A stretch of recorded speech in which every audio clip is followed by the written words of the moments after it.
Hey guys, Alyssa U Cosplay here. I've got my messy bun and my expendable hoodie on and I am ready to do some cosplay. So today I'm going to be showing a very short tutorial on how I make my giant despair wrench for Souda Kazuichi for Super Danganronpa 2 Goodbye Despair. So the basis of this wrench is going to be made out of cardboard, as most things of mine currently are because I am balling on a budget. So I'm just gonna look up the shape of a wrench and then blow it up. Draw it on these bad boys, okay? So the first thing I did was I took a pen and I just outlined the entire shape of the wrench. It took me a few times to go over, and then with scissors instead of a box cutter because I could not find it, I just cut out the general shape of the wrench. Dangerously ripped open the cardboard, hoping that it didn't rip through, and it didn't, and that was good. And so I just kept cutting and cutting and cutting until I got the shape. I retraced it over my next one, and this is what it looked like when I duct taped it all together in the end, once I got a good shape and the length that I wanted. Yep, so now I'm just going to go ahead and do the exact same thing with the other one, and once I did, in the middle, I'm going to place a wooden dowel.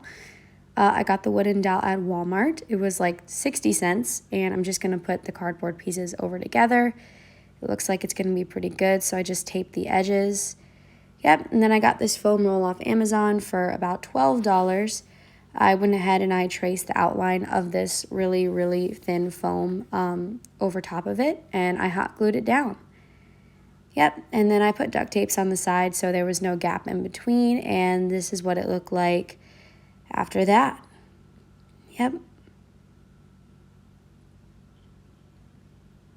And then the next thing I did was I painted it. I left like a little, definedness in the middle. It didn't look great, but I wasn't worried because I knew I was going to put pink paint over it, so I wasn't too concerned. So because I'm a child and I don't use a paintbrush and I'm very particular, I use my finger to add pink blood, as with Danganronpa's trend, over top of it.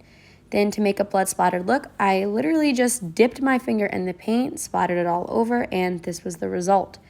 I put pink paint over where I mostly thought that it looked very, very rough.